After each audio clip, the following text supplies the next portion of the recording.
Energy is something we take for granted every day. One of those energies is electricity.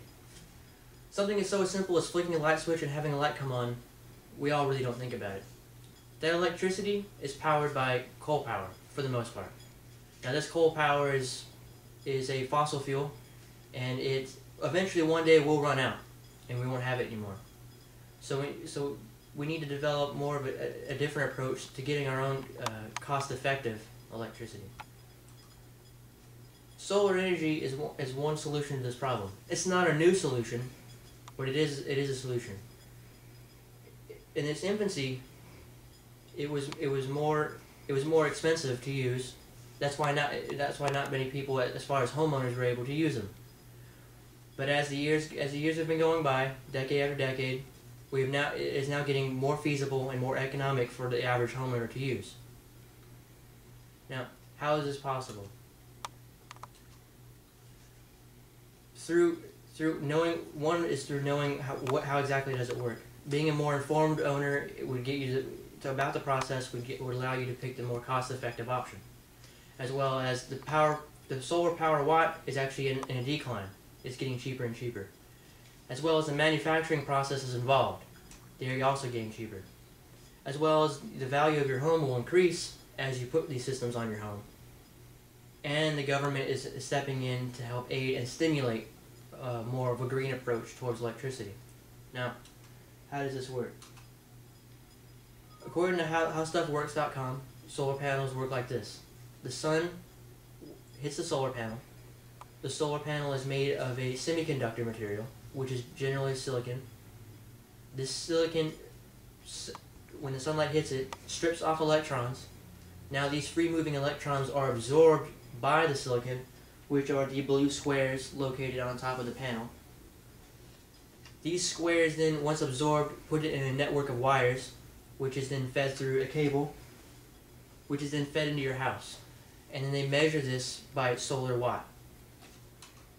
These solar watt prices, as reported by San Francisco Chronicle, are on the decline. Now, as more users use this, as demand goes up, the solar watt prices keep going down. In 2007, they had an average price of about $10 all the way to about $7, depending on the location that you're currently in. Now, with these lower prices, your energy bills are going to continue to go down as they get lower and lower and lower.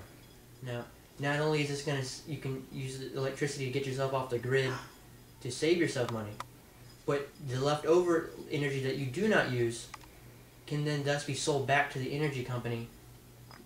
Then they will give you more. They will give you money for selling that energy to them. So not only can you use that money to pay your bill, but you can also use it to pay for many other things. It's almost like one day it may be self-contained, which one day it should.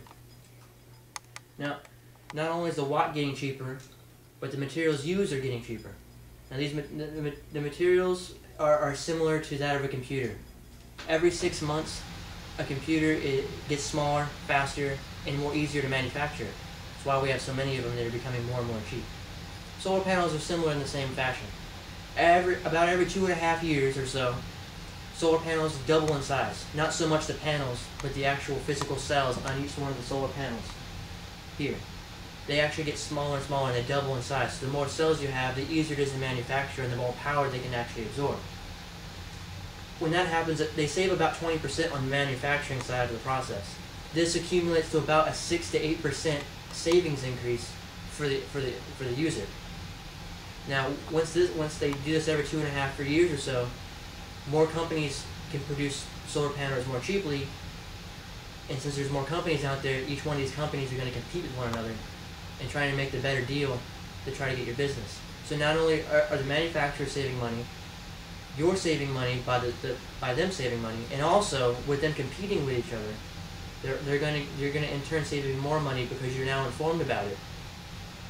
And with the competition, you're going to save even more cash.